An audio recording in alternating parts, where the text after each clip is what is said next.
لقد كان لكم في رسول الله أسوة حسنة لمن كان يرجو الله واليوم الآخر وذكر الله كثيرا.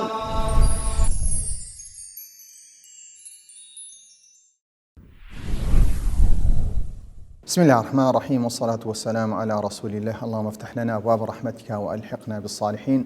اللهم علمنا ما ينفعنا وانفعنا بما علمتنا وزدنا علما وفهما في الدين.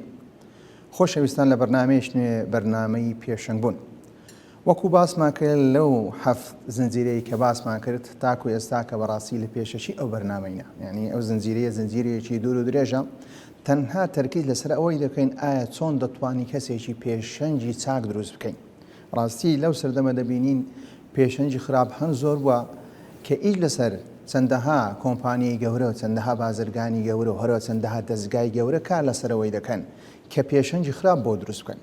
ئێمەش وەکو مسڵمان بەعشی خۆمان دەزانین کە بەرنمەیەکی تایبەت دابنین لەسەر ئەوەی چۆن ئێمە بتوانین وەکو بەرنامە وەکو خوڵێکیشە، تەنها بەرنامە وەکو خوڵێکە ئەو خوڵە فێر دەمین چۆن بتوانین کەسێکی پێشەنگ دروست بکەین لە کۆمەڵگەی خۆماندا.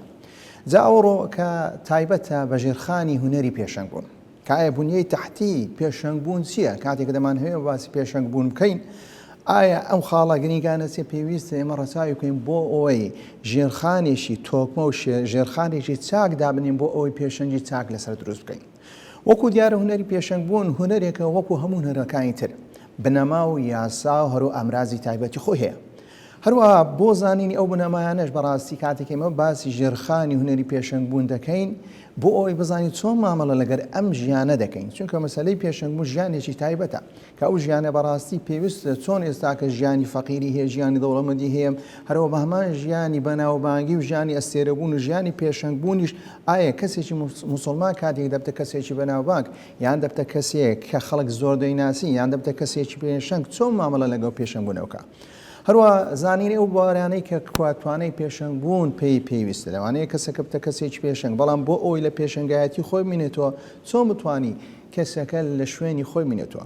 بۆیە بەرنامەی ئەوڕۆمان تایبەت کردیە بە 11 خاڵ باسی ژێرخانی هونەری پێشەنگبوون دەکەین کە ئەو ژێرخانە ئەگەر بێت توی ئێمە پێشەنگێکمان دروست کرد لەسەر ئەم 11 خاڵە کە گرنگە، لەوانەیە خاڵی تری شەوی گرنگی بەڵام ئەوانەمان بە گرنگ زانیە کە کەسێکە گەر بێت و کەسێکی پێشەنگ بوو یان کەسێکی بەناوبانگ یان ئەستێرەیەک بوو لە بوارێک لە بوارەکانی ژیاندا بۆ ئەوەی ئەستێرەیەکی چاک بی و هەروە ئەستێرەیەکی سوودبەخش بێ، دەبی ئەو ڕچاوی ئەو خاڵانە بکە. بۆیە ناومالێنێ ژێرخانی بنەما و بنچینەکانی ژێرخانی هونەری پێشەنگ بوون.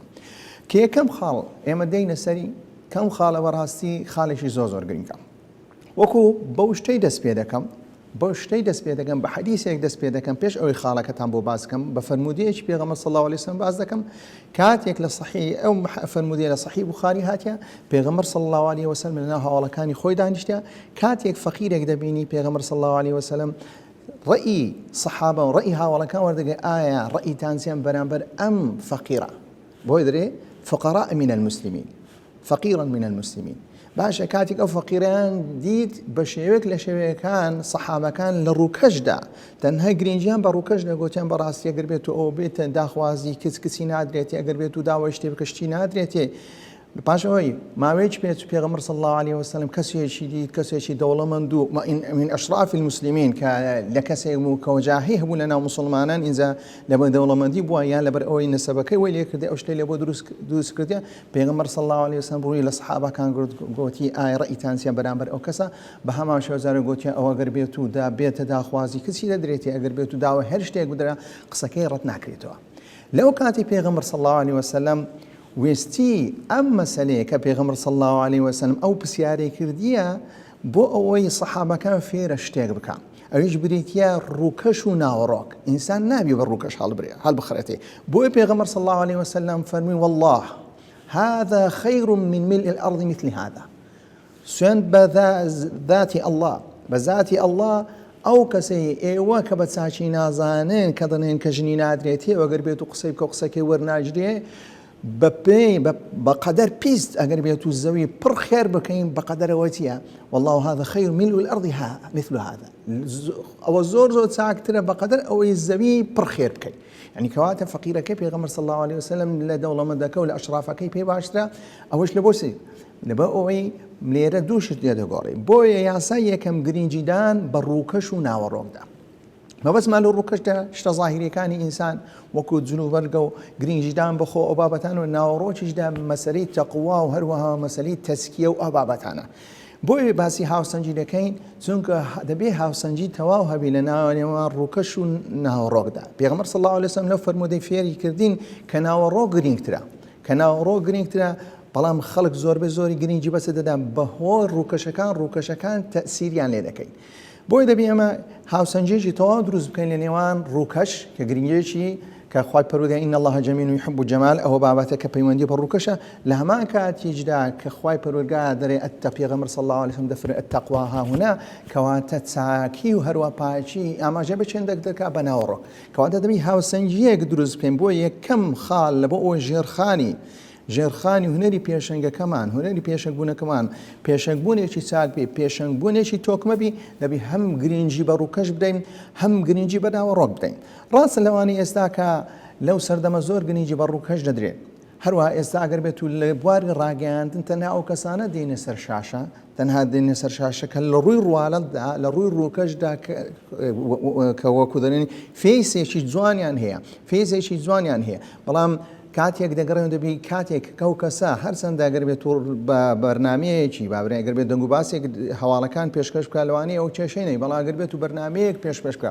ئەو بەرنامە باسی خێزان بکەوە هەروە باسی بەهاک لە بەهایەکان بکەوە لە هەمان کاتە تەنها تۆ بێ پێشکەشکارێک بین تەنها لە ڕووکەشێکی جوانی هەبی بەڵام لە ناوڕۆکدا کاتێک دێ باسی بەهایە باڵەکان دەکا باسی ڕۆژ دەکا باسی پاکێتی دەکا بەڵام لە کاتێشدا دەبینین لە ڕووی ڕووکەش بڵێ کەسێکی تەواوە بەڵام لە ڕووی ناوەڕۆ کەسێکی وێرانە بۆیە دەبێ ئەمە هەم هاوسەنجی دروست بکەین لە چەندە لە بینی ڕووکەش و هەروان ناوەڕۆک دەبی هۆد و گرنگی پێ بدەین هاوسەنجێکی جوان دروست بکەین ڕاستیە و ڕاگەیاندنی خۆمان کە ئەگەر بێت و تەماشا بکەینەوەکانی ڕاگەیاندنیە کە پێدەن ڕاگەیاندنی عیلمانی زۆر گرنگی بە ڕووکەش دەدەن بەڵام ناوەڕۆکەکان واز دەهێنا بە هەمان شێوە کۆمەڵە کەسێکی کە موسڵمانیش کە گرنگی بە ناوەڕۆک دەدە زۆر لە ڕاگەیاندنەکان بەڵام ڕووکەشەکە ئیمال کردیە بۆ ئێمە دەڵێن کاکە دەبی هەم گرنگی بە ڕووکەش بدرێت لە ڕووکەشدا کە دەبی بە شێوەیەک لە شێوەکان کە بە شێوەیەکی ڕێکوپێک بە دیار پێ هەل لە ناوەڕۆکیشدا کە ناوەڕۆکی جوان و ڕێکوپێک دەبێت بۆیە زۆر جار ئەم قسەیە دەکەین دەڵێن مرۆڤەکان عەقلیان لە چاوە بۆ قسەی دەکەین مرۆڤەکان عەقلیان چاوە چونکە مەسەلەی ڕووکەش زۆر کاریگەری هەیە لەسەر خەڵکدا بۆ ئێستا کە دەبینین کە کەسێک دەبێتە مامۆستایە دەبی جلوبەرگێکی تایبەتی لە بەربکە کەواتە لە ڕووکەشدا دەبی جلوبەرگەکەی ڕێک پێ بگە هەروە کاتێک دەبینین کەسێک دەستە سەر مینبەردا دەبی گرنگی بە ڕووکەشی خۆ بدە کە مەقامی مینبەری پێغەمبەر صلی الله علیه وسلم جلێکی تایبەتی دەوێ هەروەها پێویستە ئەو شوێنە ئەو جلوبەرگەی لەگە مەقامەکەی بگونجێ بەڵام لە هەمان کاتیش کە گرنگترین لەوەی کە بریتە لەوەی کە ئەو مەقامە لەگە ناوەڕۆکەی ئینسانیشدا بگونجێ بۆ دەبی هەم گرنگیەکەی بە ڕووکەشەکە بدە هەم بە ناوەڕۆکەش بدە بۆ دەبینی ئێستا کە زۆر کەسێ تەنها لە بۆ ئەوەی ڕووکەشەکەی خۆی بە جوانی بینێت تۆ گرنگی هیچ بە ناوەڕۆک نادا تەنها دەبینین ئەو کەسانێک کە هونەرمەند و لە بواری دراما و لە بواری سینەما کە ئیش دەکەن بەردەوام خەریکی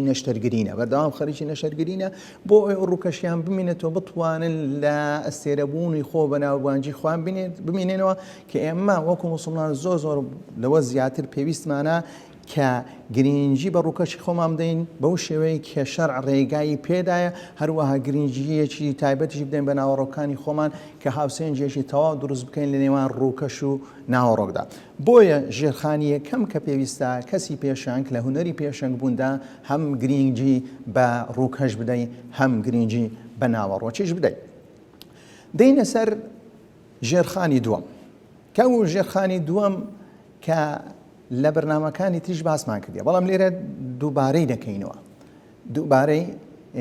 دەکەینەوە کە دەبی ئەو کەسەی کە دەبێتە پێشەنگ پەیامی هەبێ پەیام خۆی ڕیسالە شتێکی نەزەریە ئەو پەیامەی کە ئینسان کە مرۆڤ هەیتی یا ئەو کەسەی کە بەناوبانگە یا ئەو کەسەی بوویتە پێشەنگی کۆمەڵە خەڵکێک ئەو پێشەنگە پەیامی هەیە. کاتێک کاریگەری زیاتر دەبی هەروەها دەتوانی بەردەوامیش بووی لە پێشەنگبوونەکەی خۆی بۆ دەبی بەرجەستەی بکە. بەس بەرجەستەکردنی چی؟ ئەو پەیامانەی کە هەڵی ڕوتیا، بەرجەستەکردنی ئەو قسانەی کە هەڵی گرتیا. بۆیە دەرێن پەیام شتێکی نەزەریە، پێویستە مرۆڤ بەرجەستەی بکە. پەیام قسەیە، دەبێ بێتە کرداریش کاتێک دەبین دەبێتە شتێکی عملی وکە بۆ شێوەی کاریگەری زیاترە. کاریگەری زیاترە. بۆی عایشە ڕەضا و ڕەحمەتی خوای لەسەر بێ کاتێک باسی پێغەمبەر صلی الله علیه وسلم دەکا، کاتێک پێغەمبەر صلی الله علیه وسلم وحی لە بۆ هاتە خوارێ، ئەوە پەیامێکە، ریسالەیەکە. ئەو ریسالە پێغەمبەر صلی الله علیه وسلم بەرجەستەی کردووە، بۆیە کانە خولوقه قورئان. پێغەمبەر صلی الله علیه وسلم لە ڕەوەشدا ڕەوشتی مطابق بوو، هەروەها قورئانی بەرجەستە کردبوو، یعنی لە ڕووی کردداری کە هەموو قورئانی هەموو قورئانی جێبەجێ کردیا. بۆیە کەسێک دێتە لای ابن عباس ڕەضا و ڕەحمەتی خوای لەسەر بێ دەرێ دەمە کەسێک کە ئەمر بەعروف و نەهی عن منکەر بکەم. کە مەبەستم لە چییە؟ مەبەستم لە پەیام کەواتەوە پەیامێکی هەیە. ئەم کەسە پەیامێکی هەیە، پەیامەکە ئەوێ بریتە لەوە پەیامێکی جوانی هەیە کە بریتە لێ دەمەوێ ئەمر و معروف بکەم، نەهی عن منکەر بکەم.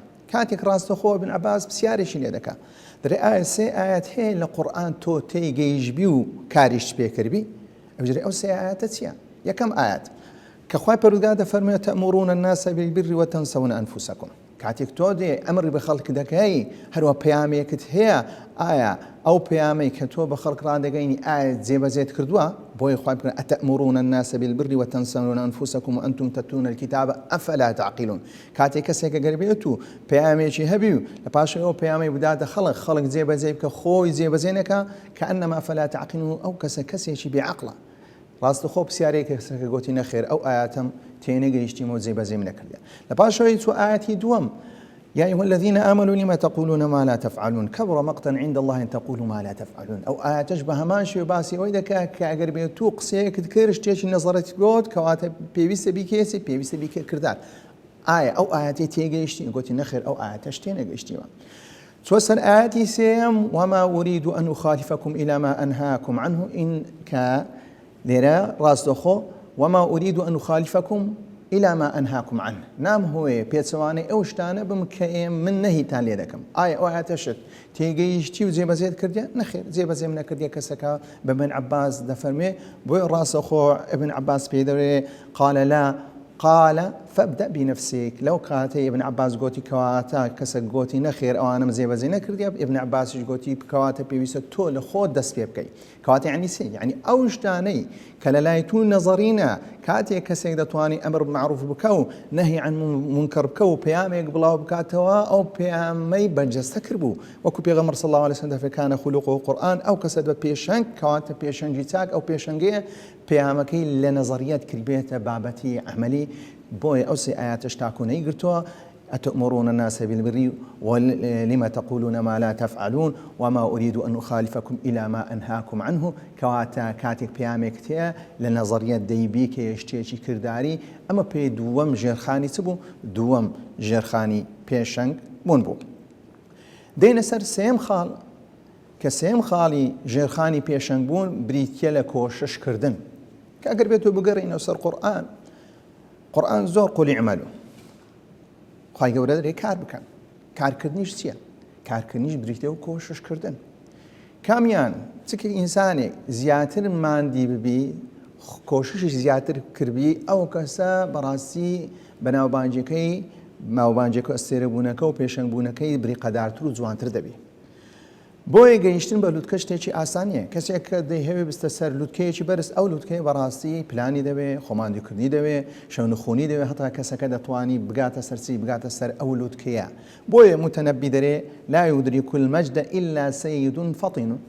کەسێک ناگاتە مەجد، کەسێک ناگاتە لووتکەیەکی بەرز إلا سيد فطن، إلا کەسێکی گەورەی زیرەک. لما يشق على السادات فعال. كأو زورة كوشش دكاو شونخوني دكاو هروها دبتسع على السادات فعال. أو زورة دكات اشتيشي جورة. لولا المشقة أقر بيتو مشقة نبا لوي كسكان بغان لوتكا ساد الناس كلهم أو هم خلق لسر لوتكيبو. هەموو خەڵک دەبووە دەبنەوە پێشەنگ بەڵام لەبەرەوەی پێشەنگ بوون پێویستی بە جوهدێکی زیاترە لە خەڵکی تر کەواتە دەبی کۆششێکی نەوعی بکەی بۆیە ژێرخانی سێم کە باسمان کرد بریتێ لە کۆششکردن بۆیە شاعیرێکی دەفەرمێ وعانق المەجد من ئەوفا ومن صبره بەڵکو ئەو کەسەی دەستملانەی لەگەر سدەکە لەگەڵ پێشەنگبوون و هەروە لەگەڵ مەجد و هەروە لەگەر سەرکەوتنەکاندا هەر کەسێک من ئەوفاوەکەی کە ئەو شتانەی دانێ جێبەجێ بکە ومن صبر هر كسي أو كسي صبر بقري هر وشاعر دفرمي لا تحسبي المجد تمرا أنت أكيله واتينجي كجوربونو هر وها ببيا بيشنجو هر وبيا سعادات وكو أوي خروماء بخوي نخير كواتا شتيشي قرصة بيسي بكو ششا كواتا جيرخاني دوم كسيك ناقعات بيشنجبون إلا دبي كوششي كربي أجر بيتو لبيشنجبون لكسيك كدولمن دبي هر كسيك دبتا كسيشي